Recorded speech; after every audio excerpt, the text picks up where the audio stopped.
वहाँ तूफान भी हार जाते हैं जहाँ किश्तियाँ जिद पर होती हैं।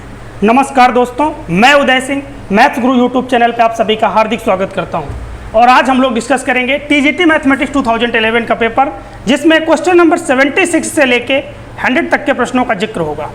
इससे पहले अगर आपने हमारे 2021 का वीडियो नहीं देखा है तो वो देख लीजिए। 2016, 2013 और इस समय चल रहा 2011। अगर आपने ये सभी लेक्चर्स नहीं देखे हैं तो प्लेलिस्ट में वीडियोस पड़े हुए हैं, सारे ईयर वाइज हमने प्लेलिस्ट बना रखी है, आप वहाँ से जाके इन्हें देख सकते हैं। और डिस्क्रिप्शन में लिंक है, आप हमारे टेलीग्राम और व्हाट्सएप ग्रुप को ज्वाइन कर सकते हैं, वहाँ पे आपको इस क्लास से रिलेटेड इन्फॉर्मेशन मिलेगी। चलिएगा शुरुआत करते हैं आज के इस वैल्यूएबल सेशन का। पहला क्वेश्चन देखिएगा, बहुत ही आसान क्वेश्चन पूछा गया था।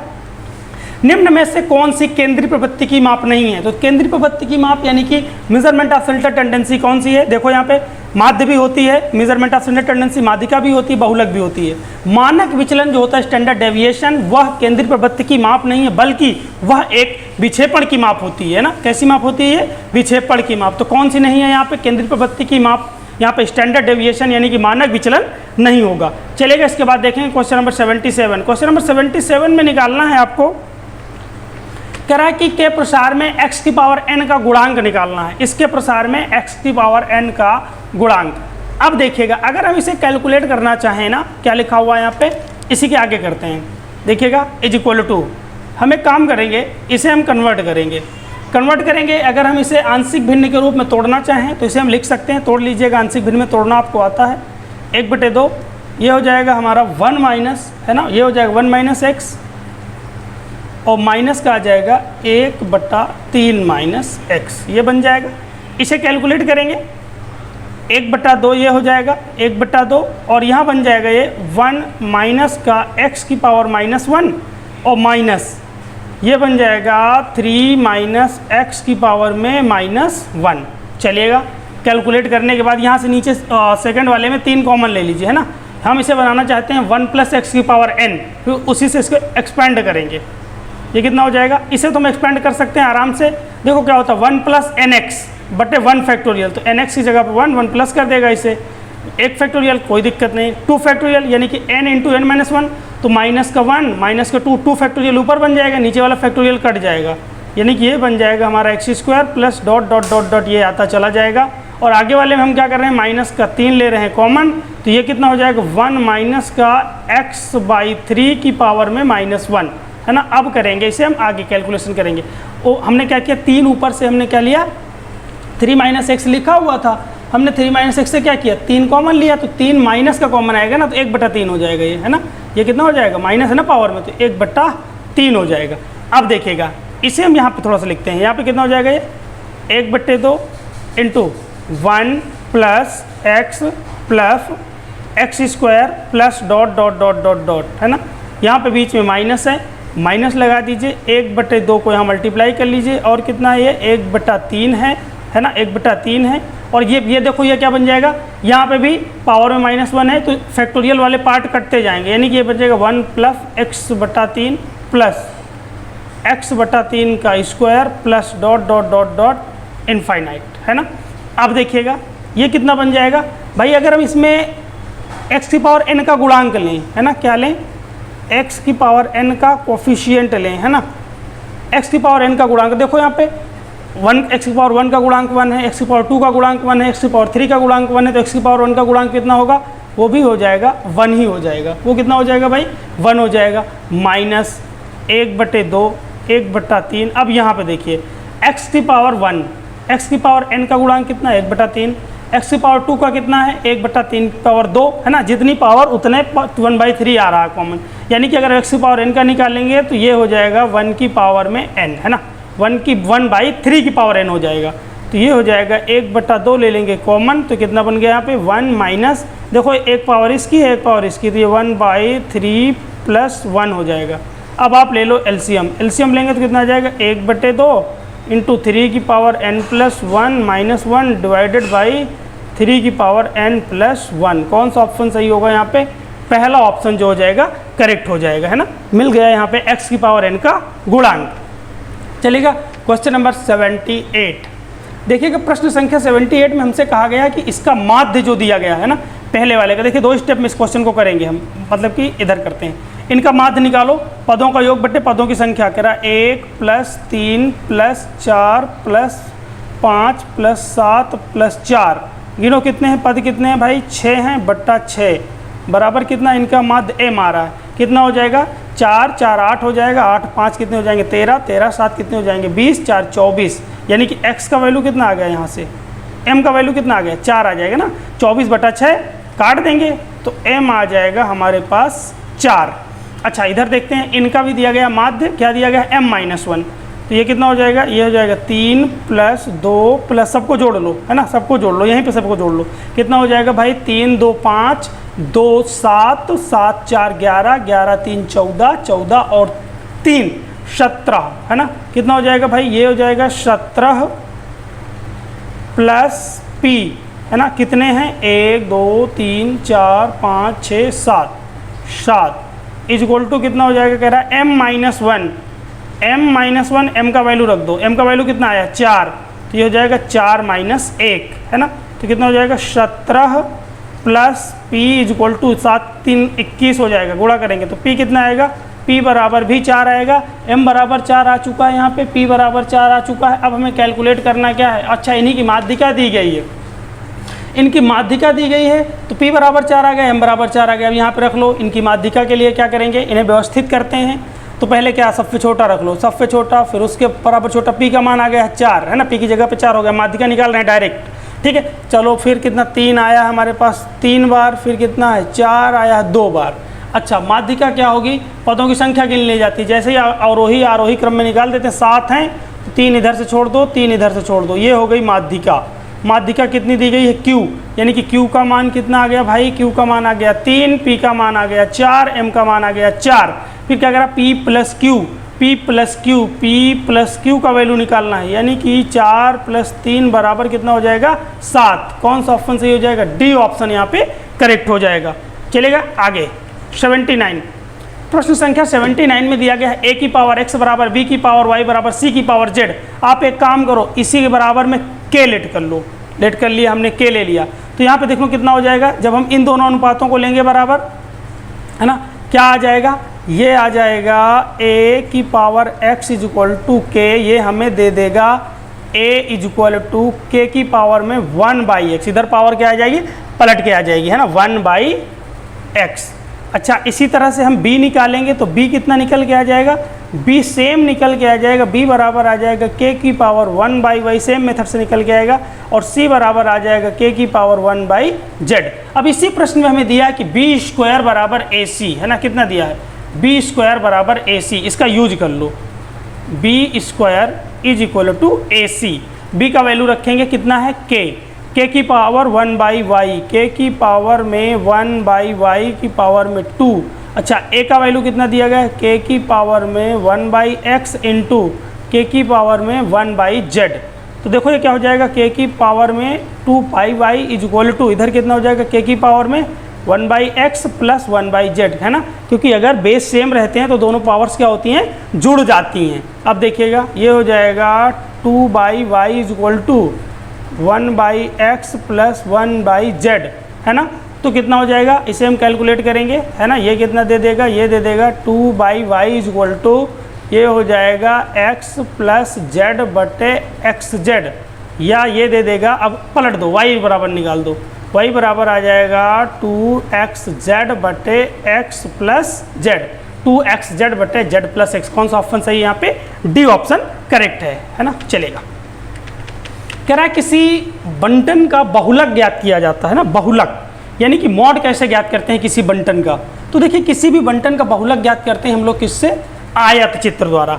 आयत चित्र बनाते हैं, है ना, आयत चित्र बनाते हैं, और उसमें जिसकी सबसे ज़्यादा फ्रीक्वेंसी होती है ना, जिस चर की सबसे ज़्यादा फ्रीक्वेंसी होती है वही क्या होता है ना, वही क्या होता है हमारे पास, जिस चर, मान लीजिए ये 3 दिया है, 4 दिया है, 5 दिया है ना, और 3 आया है 10 बार, 4 आया है 15 बार 19 बार, और 5 आया है 20 बार मान लो, या 2 10 बार 20 बार मान लो, तो यहाँ पे बहुलक क्या हो जाएगा, बहुलक यहाँ पे 5 हो जाएगा, जिसकी फ्रिक्वेंसी सबसे ज़्यादा होगी। तो हम किसके द्वारा निकालते हैं, आयत चित्र द्वारा। और से कम संचयी बारंबारता या से अधिक संचयी बारंबारता से क्या निकालते हैं, माध्यक निकालते हैं, है ना, इन दोनों से क्या निकालते हैं, माध्यक निकालते हैं। चलिएगा आगे चलेंगे तो यहाँ पे पहला ऑप्शन करेक्ट हो जाएगा, आयत चित्र द्वारा हम निकालते हैं बंटल का बहुलक। नेक्स्ट क्वेश्चन देखेंगे हम आगे, क्वेश्चन नंबर 81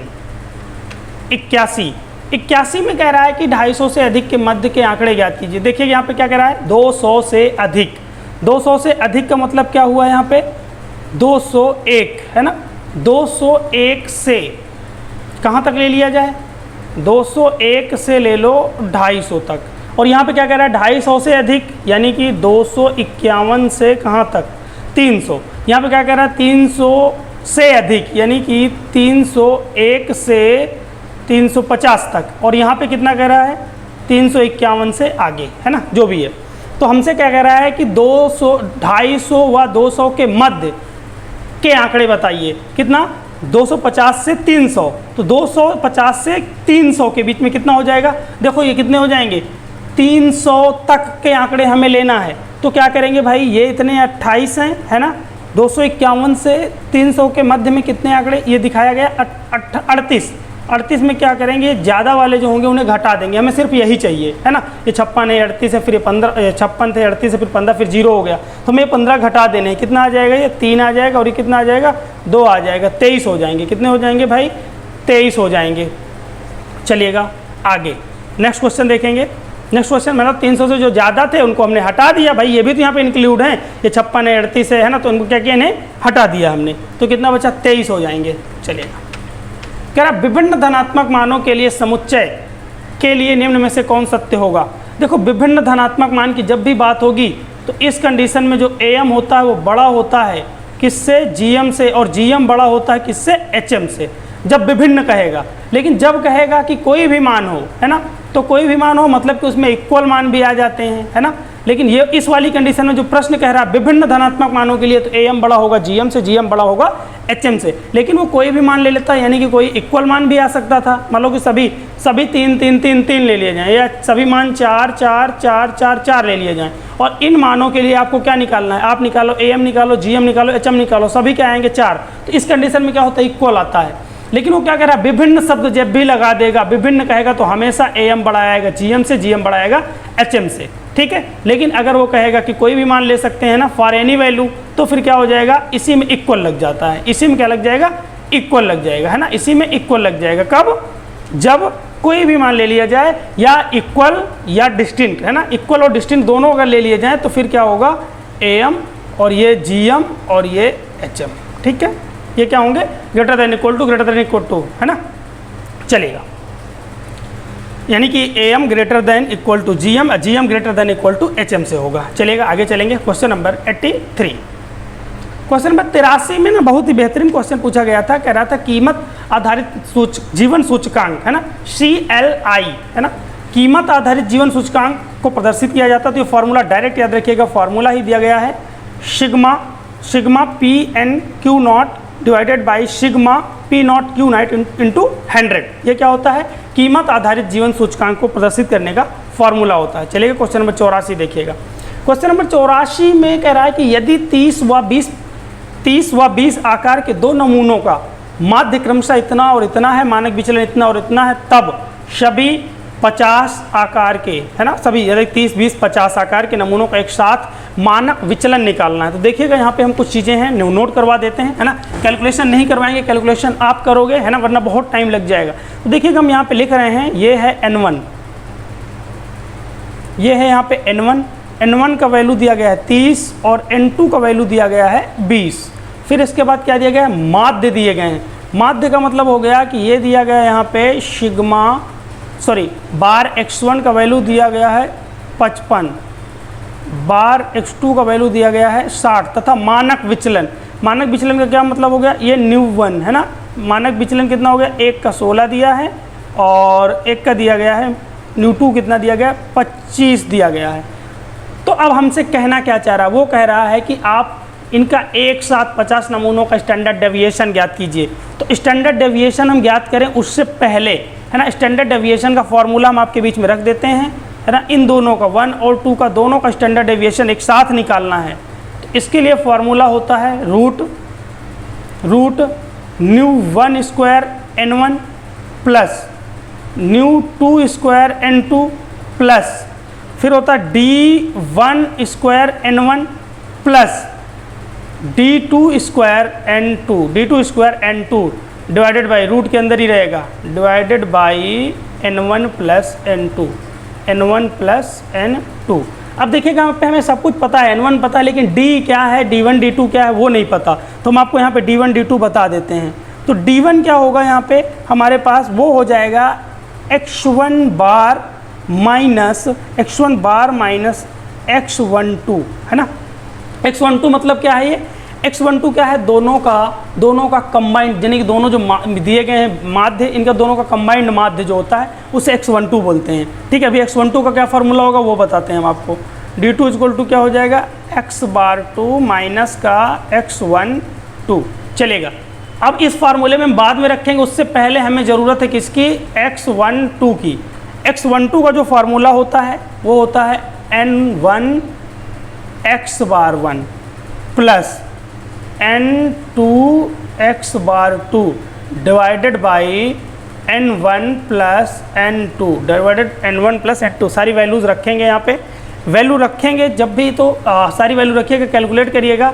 जो x12 की वैल्यू आएगी ना, x12 की वैल्यू जो आएगी वो आएगी 57, कितनी आएगी, 57 आएगी। तो यहाँ पे रख देंगे, तो ये हो जाएगी हमारे पास x बार कितना दिया गया है, ये दिया गया है x1 बार दिया गया 55 माइनस का 57 आ जाएगा माइनस का 2, और ये आ जाएगा कितना 60 माइनस का 57, ये आ जाएगा 3। d1 d2 आ गया, x12 हमारा 57 आ गया। सारी वैल्यूज़ को क्या करना है, रख देना है यहाँ पे, है ना। कैलकुलेट आप करोगे, रख मैं देता हूँ इसे, है ना। ये वैल्यूज़ यहाँ पे रखेंगे तो कितना हो जाएगा, ये तो 256 हो जाएगा, 16 का स्क्वायर हो जाएगा भाई, है ना। न्यू स्क्वायर 16 का स्क्वायर कितना हो जाएगा, 256 गुणे n1 का वैल्यू कितना है 30 प्लस न्यू 2 कितना हो जाएगा, ये हो जाएगा 625 गुणे n2 का वैल्यू दिया गया है 20 प्लस d1 स्क्वायर 2 का स्क्वायर यानी कि 4 गुणे n1 कितना है 30 प्लस d2 स्क्वायर 3 3 9 गुणे n2 का वैल्यू कितना दिया गया है 20 दिया गया है ना, divided by n1 plus n2 divided by n1 plus n1 और n2 की वैल्यू कितनी है 30 20 50 हो जाएंगे, है ना।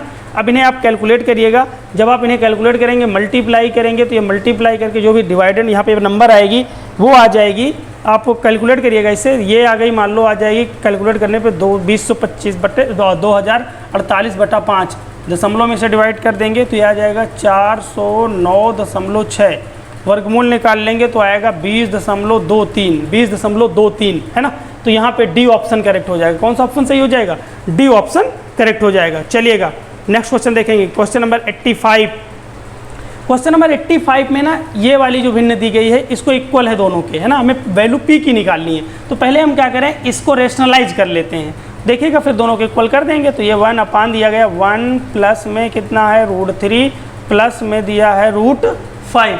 क्या करेंगे भाई, इसे हम मल्टीप्लाई करेंगे ऊपर और नीचे, है ना। हम टारगेट लेके चल रहे हैं कि पहले √5 को विदा कर दिया जाए, है ना। तो कितना हो जाएगा 1 प्लस √3 को एक ब्रैकेट बना दो, है ना, और बीच वाले का साइन बदल दो, तो कितना हो जाएगा माइनस का हो जाएगा √5 डिवाइडेड बाई ये कितना हो जाएगा 1 प्लस का √3 और माइनस का हो जाएगा √5, है ना।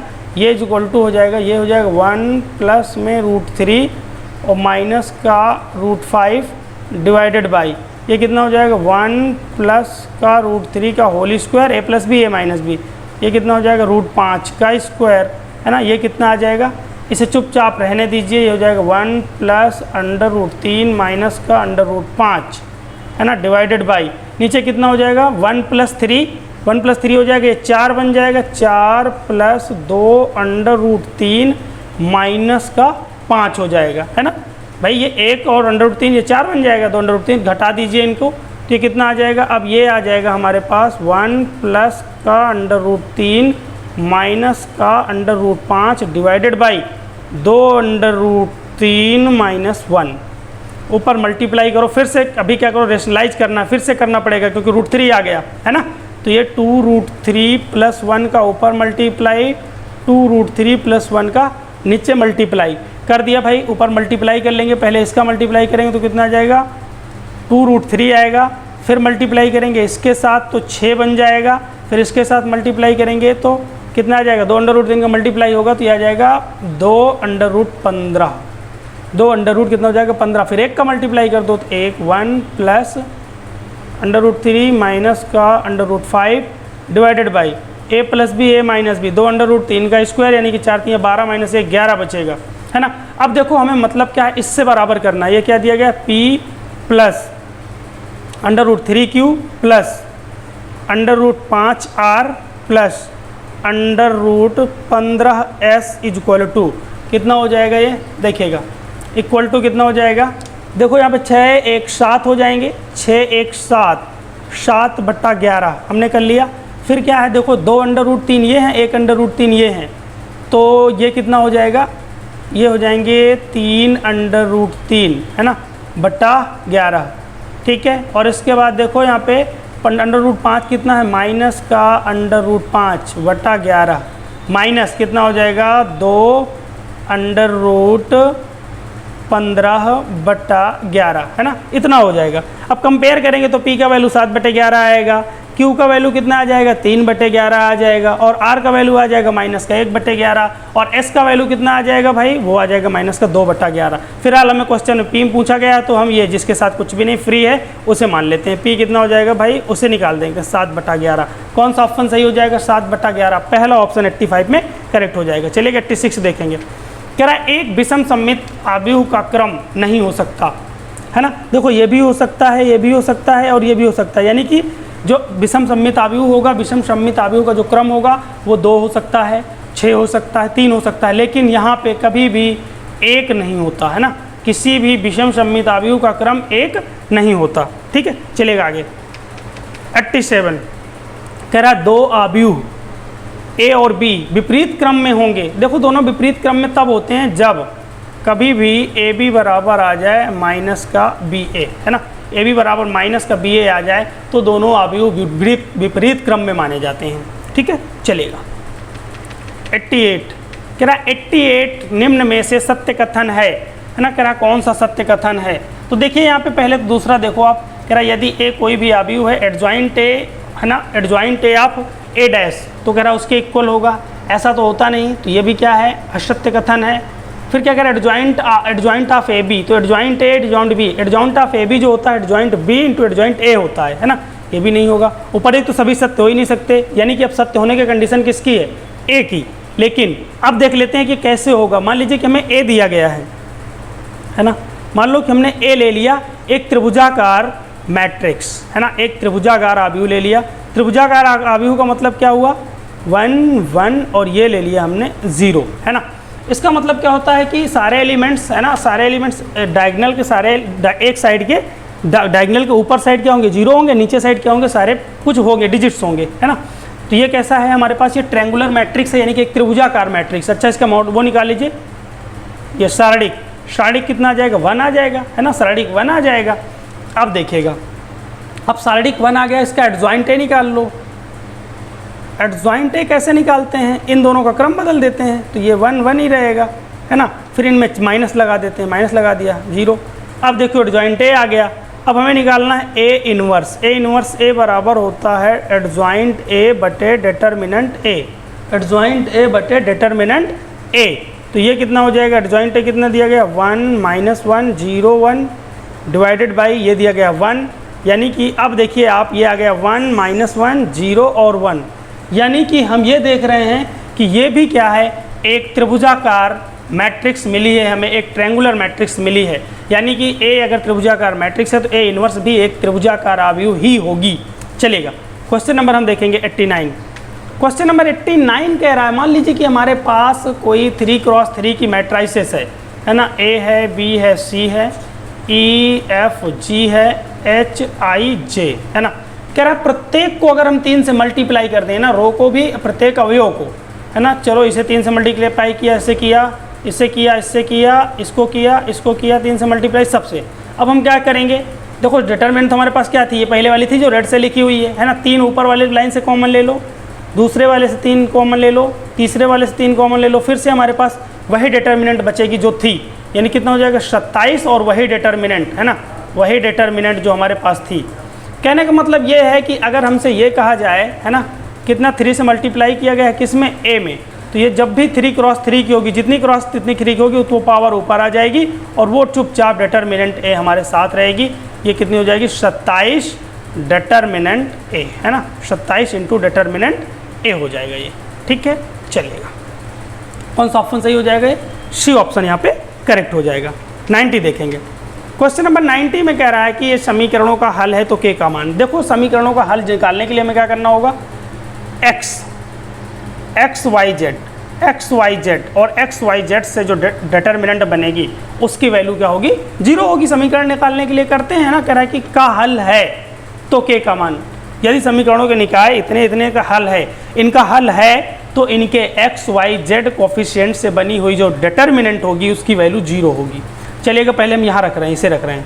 देखो दूसरी वाली में 0 है, एक्स वाई भी 0 है और ये कितना है, के प्लस 3, है ना, इक्वल टू 0 होगा। पहले वाली को अब ले लो, 1 2 -3 और यहाँ से देखो क्या आ जाएगा, x तो है नहीं, ये 0 है और ये दी गई है 2k + 1 और ये दी गई है 1। चलेगा, इसे कैलकुलेट करिए भाई, इसे कैलकुलेट करेंगे तो देखो ये 0 है, ये 0, इसके अब k + 1 लास्ट में जाएंगे, k + 3 इंटू कितना आ जाएगा, ये छूट जाएगा, ये छूट जाएगा, यानी कि ये आ जाएगा 2k + 1 - 0 = 0। यानी कि ये आ गया एक ब्रैकेट में k + 3, दूसरे ब्रैकेट में 2k + 1 = 0। यानी कि ये आ जाएगा k = -3 और आएगा k = -1/2, k = -3, k = 1/2, है ना, -3 भी आ गया और k = कितना आ गया, 2 आ गया। तो यानी कि यहाँ पे आप क्या करोगे, आप k = -3 को सेटिस्फाइड करवा लोगे, है ना, k = -3 रखोगे तो देखो यहाँ पे ये वाले को सेटिस्फाइड k = -3 नहीं कर रहा ना, इसका मतलब k = -3 को हम रिजेक्ट कर लेंगे, है ना, ये रिजेक्ट हो गया, ये मान नहीं हो सकता, k की वैल्यू -3 नहीं हो सकती। अब 1/2 को कहीं भी सेटिस्फाइड कर लीजिएगा, आराम से सेटिस्फाइड हो जाएगा, यानी कि ऑप्शन यहाँ पे बी क्या होगा, करेक्ट होगा। चलिएगा, देखो यहाँ पे दी गई है 91 में दिया गया है कि अगर हम देखो यहाँ पे एक काम करते हैं, इसका हम सिर्फ अगर एक पद ले लें, है ना भाई, एक पद का जोड़ कितना आना चाहिए, उतना ही आना चाहिए, यानी कि n = 1 रख के देख लें। n = 1 रखेंगे, यहाँ पे देखो, यहाँ पे रखेंगे तो 1/3 + 4 यानी कि 7 + √3। भाई पहला पद ये आ जाना चाहिए n = 1 रखने पे, 1/√3 + √7, तो ये हो जाएगा 1/√7 + √3, मतलब ये आ रहा है और ये आ रहा है। लेकिन ये दोनों ऑप्शन नहीं आ रहा है, ये 7 + √3 आ रहा है, यानी कि ये ऑप्शन नहीं हो सकता और ये भी नहीं हो सकता, क्योंकि बट्टे में तो है ही नहीं यहाँ पे कुछ, यानी कि पहला और दूसरा यानी कि ए और सी ऑप्शन नहीं हो सकते। मामला बचा हुआ है कहाँ पे, या तो बी हो सकता है या तो डी हो सकता है। चूँकि n = 1 पे दोनों इक्वल आ रहे हैं, इसका मतलब हमें क्या करना, थोड़ी ट्राई ये करना है कि n = 2 रख के देख लें, 2 पद ले लीजिए, है ना, यहाँ पे भी क्या करना है, हमें 2 पद लेना है। तो पहले इसे हल कर लेते हैं, 2 पद लेते हैं इसके ऊपर वाले के, देखते हैं कितना आता है, फिर n = 2 रख देंगे इन ऑप्शन दोनों में से किसी दोनों में, जो सेटिस्फाइड कर जाएगा वही आंसर हो जाएगा। तो कितना हो जाएगा, देखो यहाँ पे √3 और प्लस का √7 लिखा, मल्टीप्लाई करो इसका, ये √7 × √3 है ना, ये √7 × √3 कितना हो जाएगा भाई, ये हो जाएगा √7 - का √3 डिवाइडेड बाई कितना हो जाएगा, 7 - 3 यानी कितना आ जाएगा, 4, कितना आ जाएगा, 4।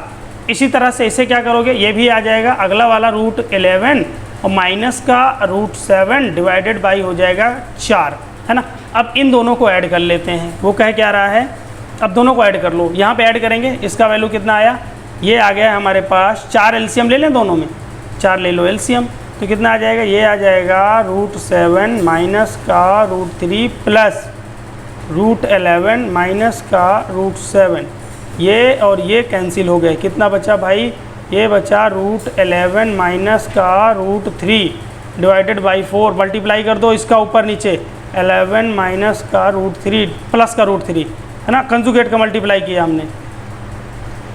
अब क्या हो जाएगा, ऊपर कितना हो जाएगा, 11 - 3 8, 8/4 इंटू √11 प्लस √3, काट दीजिए, 4 दूनी 8, यानी कि आ जाना चाहिए 2/√11 प्लस √3। वो ऑप्शन तलाशना है जहाँ पे n = 2 रखने पे, देखो यहाँ पे ऊपर तो 2 आएगा नहीं, तो ये ऑप्शन ख़त्म, ऑप्शन बी बचा है, बस ऑप्शन बी को ट्राई कर लेंगे। वैसे अब ट्राई करने की ज़रूरत नहीं है। n बराबर 2 रखो बी में, तो 2 बटे अंडर रूट कितना हो जाएगा, ये हो जाएगा 3 प्लस 4 दूनी 8 प्लस अंडर रूट 3, 2 बटे ये आ जाएगा under root 11 plus under root 3, है ना। कौन से ऑप्शन से, देखो ये दोनों मैच कर रहे हैं, कौन सा ऑप्शन सही होगा यहाँ पे, ऑप्शन 91 में ऑप्शन बी करेक्ट होगा। 92 में कह रहा है एक समिति के 5 पुरुष ना, कितने पुरुष हैं, 5 पुरुष हैं जिन्हें बिठाना है। तो ये लो, ये M1 है और ये हैं M2, है ना, ये हैं M3। चलो M3 को बिठाते हैं, M3, और ये हैं M4 और ये हैं M5, है ना। अब एक आदमी को हम रखेंगे फिक्स, कोई एक आदमी फिक्स करो, उसके हिसाब से चारों तरफ बिठा दो। मान लो हमने इस व्यक्ति को फिक्स कर दिया, ठीक है। तो अब इनको कितने प्रकार से अरेंज किया जा सकता है, 4 फैक्टोरियल प्रकार से, है ना। एक आदमी को तो फिक्स रखने पड़ेगा। अच्छा, इसके बाद देखो अब इनके बीच में कह रहा है कि 2 महिलाएं कभी एक साथ ना आएँ, कभी भी 2 महिलाएं एक साथ ना बैठें। तो कितने प्रकार से महिलाओं को बैठाया जा सकता है, 1 महिला, 2 महिला, 3 महिला, 4 महिला, 5 महिला। 5 में से कितनी महिलाएं हमारे पास कितनी है, 2, 5 प्रकार से बिठाया जा सकता है। तो 5 महिलाओं को, सॉरी 5 प्रकार से बिठाने की जगह है, कितने महिलाओं को बिठाना है, 2 महिलाओं को। तो 5 P2 प्रकार से इन्हें बिठाया जा सकता है, और 4 फैक्टोरियल प्रकार से मनुष्यों को बिठाया जा सकता है। अब दोनों क्या है, स्वतंत्र घटनाएं हैं, यानी कि 4 फैक्टोरियल और ये हो जाएगा 5 P2, है ना। दोनों स्वतंत्र घटनाएं, स्वतंत्र घटनाओं को क्या करते हैं, मल्टीप्लाई कर देते हैं, है ना। कितना हो जाएगा भाई, 4 फैक्टोरियल, ठीक है, गुणे ये कितना हो जाएगा, 5 फैक्टोरियल, और क्या होता है 5 - 2 यानी कि 3 फैक्टोरियल हो जाएगा। अब क्या करेंगे इसे, 4 फैक्टोरियल गुणे 5 गुणे 4 गुणे 3 फैक्टोरियल बटा में कितना, 3 फैक्टोरियल, 3 फैक्टोरियल काट दीजिए, कितना हो जाएगा, 5 का 20 हो जाएगा, 20 गुणे 4 गुणे 3 गुणे 2 गुणे 1, 6 दूनी 3 दूनी 6 चौक 24, 24 दूनी 48, है ना। 480 प्रकार से इन्हें बिठाया जा सकता है। कौन सा ऑप्शन सही हो जाएगा, 92 में ऑप्शन सही हो जाएगा ए। आइएगा 93 देखेंगे, प्रश्न संख्या 93। देखिए कि प्रश्न संख्या 93 में कह रहा है कि an = इतना दिया गया है। अब एक काम हम ये करेंगे यहाँ पे, है ना, हम ले रहे हैं सिर्फ n = 1 ले रहे हैं, एक पद पे हम काम कर रहे हैं। n = 1 रखो और देखो इसकी वैल्यू कितनी आएगी। तो भाई यहाँ पे रखेंगे a1 कितना आ जाएगा, a1 = आ जाएगा सिग्मा, है ना, कहाँ से, r = 0 शुरू हो रही है, हम n की वैल्यू कितने ले रहे हैं, 1 ले रहे हैं, एक ही पद ले रहे हैं, 1/NC0। अब इसे NC, r का वैल्यू कितना है, r का वैल्यू अभी मैं डिसाइड नहीं किया ना, अभी r तो रखेंगे ना, कहाँ से 0 से 1 तक शुरू हो रहा है, ठीक है। तो कितना हो जाएगा भाई, अब रख दो 1/NC0 ये हो जाएगा, प्लस 1/NC1 हो जाएगा। कितना हो जाएगा, 1 + 1 कितने हो जाएंगे, 2 हो जाएंगे। अच्छा, इसी तरह से यहाँ पे इसे निकाल लीजिए, इसकी वैल्यू देखो कितनी आ जाएगी। अगर हम क्या लेंगे, हमें निकालना है इसकी वैल्यू, ये कह रहा है किसके बराबर होगा, a1 = 2 आ गया है, हमें पता है a1 = कितना आ गया, 2। अब हमें निकालना, यहाँ पे भी हम उतने ही पद लेंगे जितने वहाँ पे लिए हैं। r = 0 से हम कहाँ तक ले रहे हैं, 1 तक ले रहे हैं, है ना। n की वैल्यू हम कहाँ तक ले रहे हैं, 1 ले रहे हैं, ठीक है। तो कितना हो जाएगा, r बटा में 1CR, चलिएगा पहले r की वैल्यू 0, 0/1C0 प्लस फिर r की वैल्यू 1, तो 1 बटा में आ जाएगा 1C1। ये कितना आ जाएगा भाई, इसकी वैल्यू आ गई हमारे पास, ये तो 0 हो जाएगी, और 1C1 की वैल्यू कितनी हो जाएगी, 1 हो जाएगी। कितनी हो जाएगी, 1। अब देख लेते हैं कहाँ पे n बराबर 1 रखने पर, n बराबर 1 रखने पे 1 आ जाएगा। तो देखो यहाँ पे n बराबर 1 रखेंगे तो ये 0 आ जाएगा, ये तो हो नहीं सकता। यहाँ पे n बराबर 1 रखेंगे, देखो ये 1 गुणे 2, भाई a1 की वैल्यू ये कितना हो जाएगा, 1 × a1, यानी कि 1 × 2 = 2 आ जाएगा, यानी कि ये ऑप्शन भी नहीं हो सकता। आना क्या चाहिए, किसके बराबर, 1 आना चाहिए। तो यहाँ पे देखो 1 × a1/2, a1 का वैल्यू कितना दिया गया, ये दिया गया 2, 2/2 = 1, 2/2 = 1, यानी कौन सा ऑप्शन सही है, सी ऑप्शन यहाँ पे करेक्ट हो जाएगा, ठीक है। चलिएगा आगे चलेंगे 94 पे।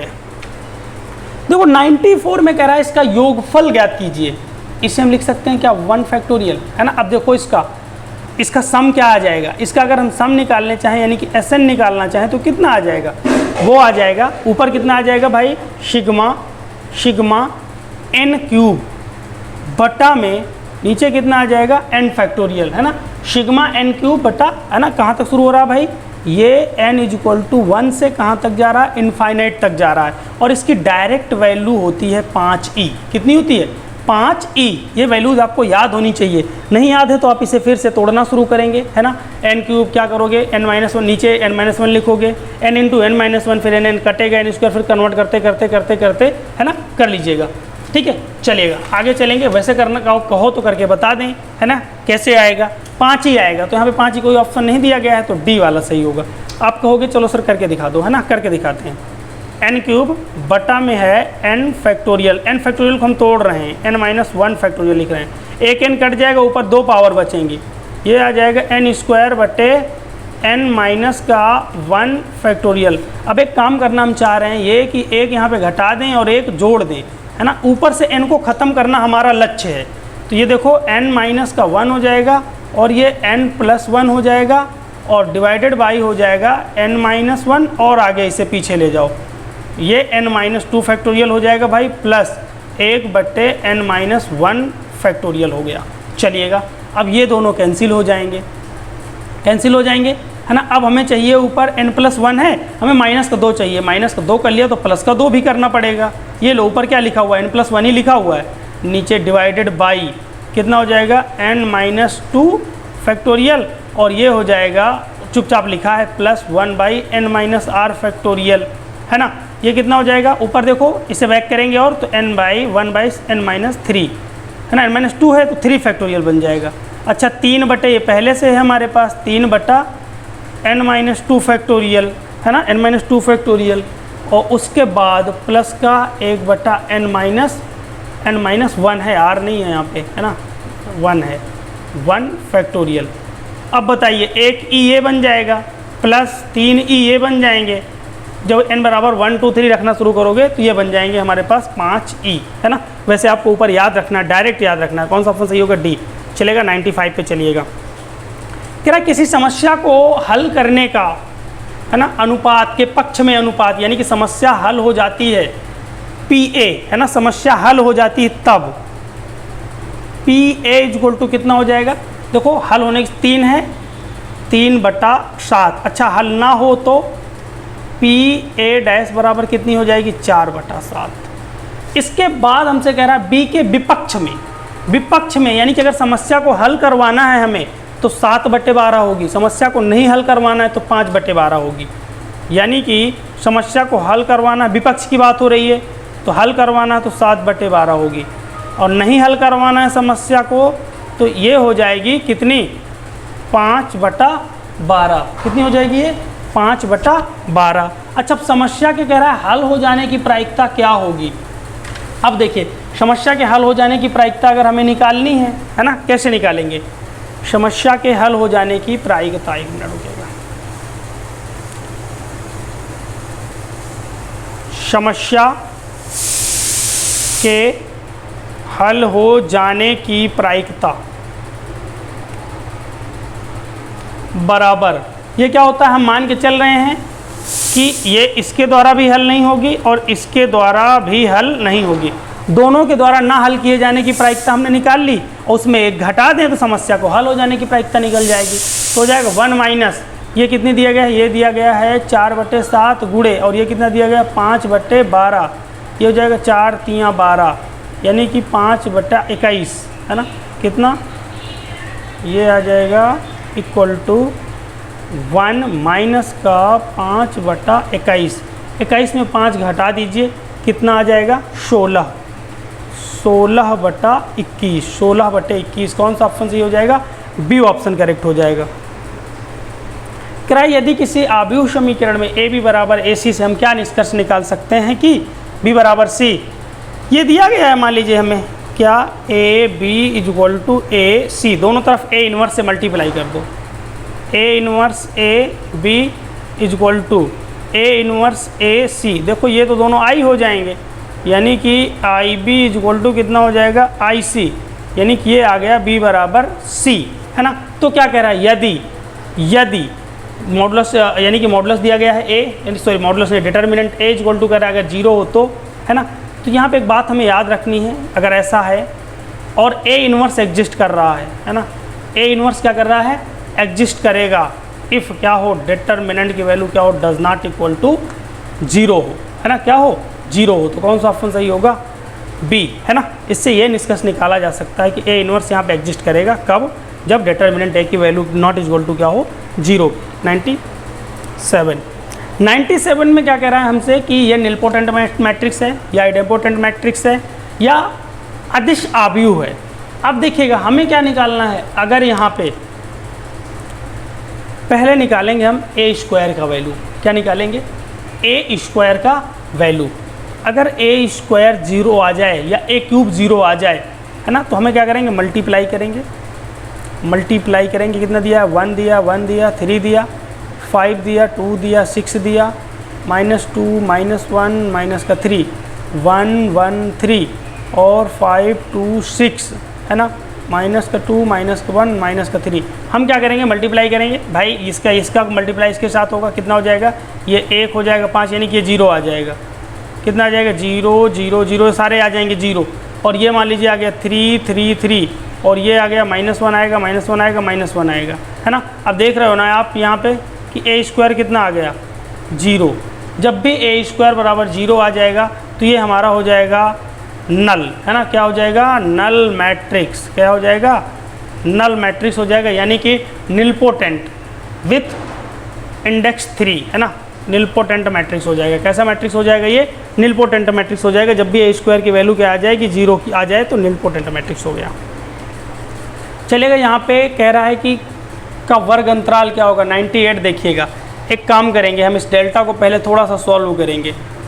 डेल्टा इज इक्वल टू, अब क्या करें भाई, R1 में R3 को ऐड कर दें। R1 में R3 को ऐड करोगे तो 1 -1 हो जाएगा, ये 0 हो जाएगा बेटा, ये भी 0 हो जाएगा भैया, और ये कितना हो जाएगा, 1 + 1 कितना हो जाएगा, 2।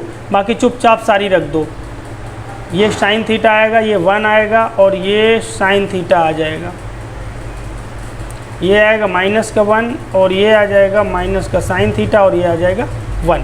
अब देखो सारे 0 दिए गए हैं, है ना। डेल्टा अगर हम निकालना चाहें तो कितना निकल के आएगा, ये आएगा 2 इंटू ये छूटेगा, ये छूटेगा, साइन स्क्वायर थीटा +1 कितना आ जाएगा, ये आ जाएगा साइन स्क्वायर थीटा +1, यानी कि डेल्टा क्या आ गया हमारा, साइन स्क्वायर थीटा +1। अब रेंज निकालनी है। अब हमें पता है यहाँ पे कि साइन स्क्वायर थीटा की जो रेंज होती है वो क्या होती है, 0 से 1 होती है ना। हमें क्या लाना है यहाँ पे, पहले तो हम दोनों तरफ +1 कर दें, तो इधर 1 प्लस करेंगे, इधर ये हो जाएगा, और ये हो जाएगा साइन स्क्वायर थीटा +1, और इधर 1 करेंगे तो 2 हो जाएगा। अब क्या करो, सब में 2 से गुणा कर दो, तो इधर 2 से गुणा करेंगे 2 आएगा, इधर 2 से गुणा करेंगे तो कितना आ जाएगा, साइन स्क्वायर थीटा +1 आएगा, और ये 2 दूनी 4 हो जाएगा। अब देखो ये वाला फंक्शन आ गया ना, हमारे पास डेल्टा आ गया ना, तो जो डेल्टा का वर्ग अंतराल है ना, ये डेल्टा है, ये कितना वर्ग अंतराल कितना है, 2 से 4 तक। कहाँ तक, 2 से 4 तक। कौन सा ऑप्शन सही हो जाएगा, ऑप्शन बी 98 में करेक्ट हो जाएगा। चलेगा 99 देखिएगा, देखिए 99 में जो रोल है ना किसका, कह रहा है XYZ समांतर श्रेणी में, गुणोत्तर में है, हरात्मक में है, या फिर समांतरी गुणोत्तर श्रेणी है, नहीं सॉरी समांतर श्रेणी है ना। किस चीज़ में हमें ये नहीं पता, लेकिन हम देखते हैं कि X Y Y Z और ZX कह रहा है समांतर श्रेणी में। एक काम ये करेंगे, यहाँ पे हम P का कोई रोल नहीं दिख रहा तो P = 0 रख देते हैं पहले। तो रखो यहाँ पे P = 0 रख दिया, है ना। कितना आएगा, ये Y और ये X और ये Y, और ये हो जाएगा Z, और ये हो जाएगा Y, और ये हो जाएगा Z। ये है 0 और ये है Y और ये है Z, है ना, = 0 दिया गया। हम P की वैल्यू अपने से 0 रख रहे हैं, कोई ज़रूरत नहीं है उसकी फ़िलहाल, ठीक है, काम कर जाएगा ऐसे। देखिएगा यहाँ पे Y, है ना, Y ये छूट जाएगा, ये छूट जाएगा, YZ - YZ, YZ माइनस का YZ, ये तो पूरा 0 हो गया, माइनस का X इंटू ये छूटेगा, ये छूटेगा, कितना हो जाएगा, Z², माइनस का 0 आ जाएगा, कोई दिक्कत नहीं, प्लस का Y इंटू ये और ये कितना हो जाएगा, ZY, ये हो जाएगा ZY माइनस का 0 = 0। ये देखो ये भी 0 हो गया, माइनस का XZ² प्लस ZY² = 0। एक काम करो, Z यहाँ से कॉमन ले लो, Z कॉमन ले लो, एक Z को 0 के उधर भेज दो, या कह सकते हैं ZY² = ZXZ²। एक Z से ये Z कट जाएगा, ये आ जाएगा Y² = XZ। ये क्या दिखा रहा है कि XYZ जो हैं वो किस में हैं, GP में हैं, किस में है, जीपी में है। एक्स वाई जेड किस में है, जीपी में। 99 में कौन सा ऑप्शन सही हो जाएगा, बी ऑप्शन सही हो जाएगा। 100 देखिएगा, 100 में कह रहा है कि शतरंज के बोर्ड पे आयतों की संख्या कितनी होगी ना। शतरंज के बोर्ड पे आयतों की संख्या क्या होगी, देखो यहाँ पे हॉरिजॉन्टल लाइन कितनी हो जाएंगी, हॉरिजॉन्टल लाइन कितनी हो जाएंगी, 9 होती हैं। वर्टिकल लाइन कितनी होती हैं, वो भी कितनी होती है, 9। तो नंबर ऑफ आयतों की जो संख्या हो जाएगी वो कितनी हो जाएगी भाई, हमें 2 वर्टिकल लाइन हॉरिजॉन्टल लाइन लेना है 9c2, 2 वर्टिकल लाइन लेना है, और किसी को भी हम ले सकते हैं, है ना भाई, किसी को भी हम ले सकते हैं आयत बनाने के लिए। और ये दोनों क्या होंगे, स्वतंत्र घटनाएं होंगी। कैसी घटनाएं होंगी, ये दोनों स्वतंत्र घटनाएं होंगी।